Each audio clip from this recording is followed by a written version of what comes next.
Antara paparan menarik hari ini. Akhirnya kes Jana Wibawa akan dibicarakan. Hadi Awang, kenapa tak salah ke Mahathir? Anwar tegur anak muda, jangan jadi walaon. Ahmad Mazlan dikafirkan.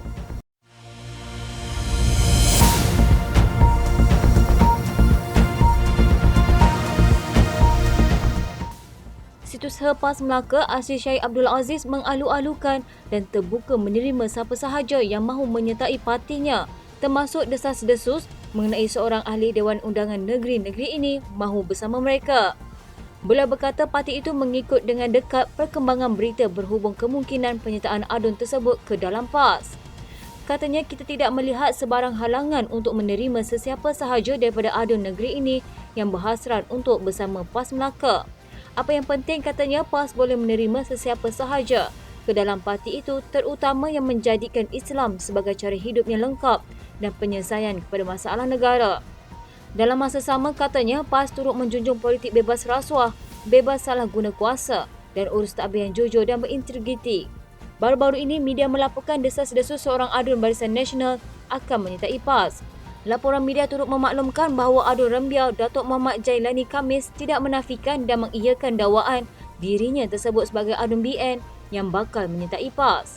Muhammad Jailani bagaimanapun hanya memberitahu bahawa hanya hantui takut pada bayang-bayangnya sendiri ketika memberi reaksi berhubung perkara itu, namun berteka-teki ketika diminta menjelaskan maksud di sebaliknya. Individu yang dikenali sebagai Datuk Roy dan seorang pegawai Suruhanjaya Pencegahan Rasuah akan didakwa di Mahkamah Seksyen Kuala Lumpur. Peguam lelaki itu, Fahmi Abdul Muin, ketika hubungi mengesahkan perkara itu. Dia juga memberitahu pertuduhan akan dibuat mengikut Seksyen 16-A Akta SPRM 2009. Ia membabitkan kesalahan meminta, menerima atau bersetuju untuk menerima suapan untuk dirinya atau orang lain sebagai dorongan atau ganjaran atas sesuatu transaksi yang akan berlaku. Kata Fahmi, menambah Datuk Roy dan pegawai SPRM terbabit akan menghadapi dua pertuduhan di hadapan Hakim Azura Alwi. Datuk Roy itu juga akan menghadapi satu lagi pertuduhan di hadapan seorang lagi Hakim, Suzana Hussein. Pada 13 Mac, lelaki terbabit ditahan selepas menyerahkan diri kepada SPRM selepas dia dikehendaki untuk membantu siasatan kes Skim Jana Wibawa. Pihak berkuasa setakat ini sudah mendakwa 3 ahli politik termasuk bekas Perdana Menteri Tan Sri Muhyiddin Yassin dan bekas Ketua Penerangan Bersatu Wan Saiful Wan Jan berhubung Skim Jana Wibawa. Skim Jana Wibawa asalnya dilancarkan kerajaan pada tahun 2020 bagi satu cara untuk membantu kontraktor Bumiputra yang terjejas semasa pandemik COVID-19. Jabatan Komunikasi Komuniti mendakwa kenyataan dibuat Presiden PAS Abdul Hadi Awang yang menyalahkan Anwar Ibrahim sebagai punca masalah dihadapi Kelantan adalah merisaukan. Menurut Ketua Pengarahnya Muhammad Agus Yusof, melalui kenyataan dibuat itu Abdul Hadi menyalahkan Anwar semata-mata selepas mengaitkan isu tersebut dengan jawatan Ahli Parlimen Tambun itu sebagai Menteri Kewangan. Kata Agus, Anwar hanya menjadi Menteri Kewangan pada 1991 sehinggalah dipecat dari parti dan kerajaan pada 2 September 1998 serta menjadi Perdana Menteri baru 6 bulan iaitu sejak 24 November tahun lalu. Katanya, kenapa Presiden PAS tidak dipersalahkan Dr. Mahathir Mohamad yang menjadi bos pada Anwar pada tahun 1991? Kenapa tidak dipersalahkan juga Menteri Kewangan sebelum ini dan selepas Anwar pada 1998? Semalam Abdul Hadi menuding jari pada Anwar kerana didakwanya menjadi punca kerajaan Kelantan dan negeri lain tidak bebas disekat daripada menerima bantuan pusat. Katanya kesukaran tersebut berlaku ketika PAS gigih berusaha menunaikan tanggungjawab sebagai kerajaan. Katanya akan tetapi PAS menghadapi banyak sekatan oleh kerajaan pusat bermula dengan Kelantan sejak zaman Perdana Menteri sekarang menjadi Menteri Kewangan sehingga kini. Menurut Agus, dia berasa pelik melihat bagaimana PAS cuba menyelesaikan isu di Kelantan apabila parti itu menjadi kerajaan pusat antara tahun 2020 dan 2022 lalu.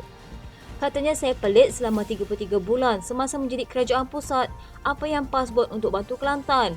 Adakah bersuara menuntut hak Kelantan? Usahakan bersuara, kes royalti minyak yang sedang dibicarakan di mahkamah pun ditarik balik. Tambah bekas pensyarah universiti itu, memang mudah untuk seseorang menyalahkan pihak lain dan mengabaikan kelemahan diri sendiri walaupun ia bercanggah dengan ajaran Islam. Sepatutnya, menurut Agus, sebagai kerajaan yang mentadbir Kelantan sejak tahun 1990, PAS mempunyai idea dan perancangan bagi memajukan negeri berkenaan. Katanya, tetapi sayang, idenya kering. banyak kelemahan kepimpinannya disembunyikan dengan menggunakan isu bangsa dan agama. Inilah yang merisaukan saya, berpuluh tahun menjadi kerajaan, masalah keperluan asas negeri tidak selesai. Jika ditegur, muncul pengkritik tegar yang marah-marah. Sedangkan tujuan teguran itu adalah untuk kebaikan negeri dan rakyat. Justru Agus menyeru anak muda dan rakyat Kelantan, termasuk yang ada di negeri lain, agar mencari kaedah bagi memajukan kampung halaman mereka. Katanya penyelesaiannya mudah. Rakyat Kelantan patut keluar dari kepompong PAS dan memilih pemimpin yang komitmen untuk membangunkan negeri itu. Perdana Menteri Datuk Seri Anwar Ibrahim mengingatkan anak muda supaya tidak hanya menjadi pak turut kepada mana-mana pihak yang ingin mengambil kesempatan ke atas mereka. Ahli Parlimen Tambun itu juga berharap agar golongan muda dapat melihat dan mengkaji sesuatu maklumat sebelum membuat sebarang keputusan. Ada anak muda tapi perangai lebih teruk pada orang tua. Ada orang anak muda tetapi jadi tali barut dan pecakai pertahankan penyelewengan dan penindasan. Apa arti anak muda begitu?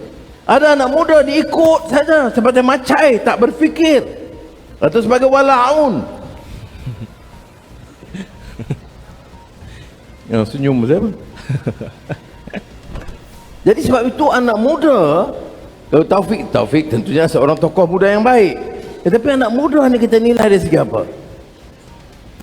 Keyakinan dia, minat dia dah bawa perubahan, minat dia nak timba ilmu, minat dia ada cita-cita nak bawa kebaikan.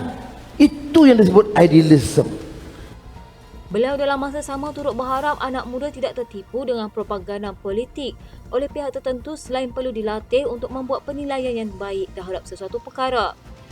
Jelasnya tuduhan yang mengaitkan beliau dengan gejala negatif LGBT selain ancaman kaum adalah palsu. Macam tu juga kalau hak dalam memilih. Mengundi. Oh tak, kalau sokong Anwar, dia akan sokong LGBT. Dan sokong Anwar, Cina akan berkuasa. Ini tak betul. Ini jadi masalah, ya. Maknanya kita tertipu dengan propaganda politik. Ya. Kalau sokong masa itulah kempen sokong Anwar, habis Islam akan dibenamkan. Mana kita tak betul ke? Siapa cakap? Palba itu cakap. Dia mewakili parti mana? Apa alasan dia? Apa hujah dia? Oh, sebab itu saya kata anak-anak mesti dilatih untuk berfikir.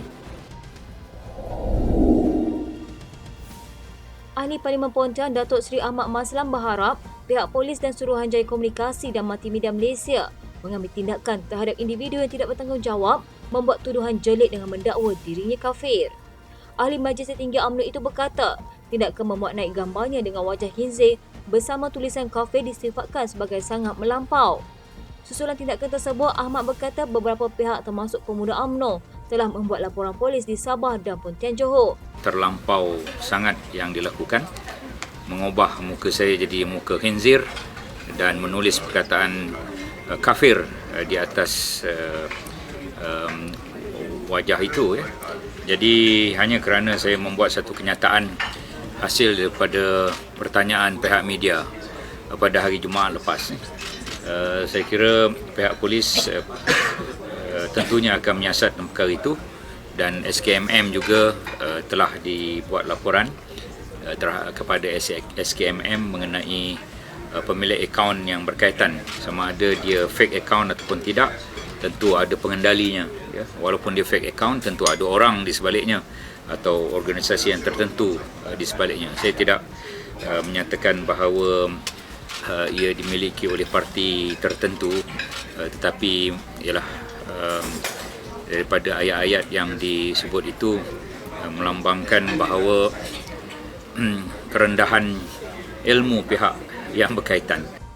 Jelas Ahmad, seseorang tidak boleh mengkafirkan dirinya hanya kerana meminta ahli UMNO menyokong DAP atas nama gabungan parti yang berada dalam kerajaan perpaduan. Tambah beliau, tindakan yang dilakukan oleh pihak berkenaan juga melambangkan kerendahan ilmu mereka. Ada kaitan dengan akidah pun. Apabila DAP telah menandatangani apa yang dipanggil sebagai Deklarasi Malaysia Baru, tak silap saya pada tahun 2019, mereka memperakui 4 perkara: Islam, Melayu, Raja, Bahasa, dan boleh dirujuk dalam laman web mereka. Yang ini menunjukkan bahawa tidak ada perkara yang ada kaitan dengan akidah dan sebagainya apabila kita bersama dalam kerajaan perpaduan ini. Sekali lagi, apa yang saya sebut sebelum ini, saya kata bukan atas nama DAP, tetapi atas nama kerajaan perpaduan, kita saling bantu-membantu antara satu sama lain. Terdahulu, beberapa akaun di Facebook yang tidak diketahui pemilik sebenarnya didakwa memuat naik gambar Ahmad yang ditukar wajahnya menjadi khinzir dengan tulisan kafir. Sekian rentasan malam di TV pada hari ini. Jangan lupa follow Facebook Malaysia Deadline dan YouTube Deadline TV. Dapatkan info terkini di Facebook serta YouTube di TV.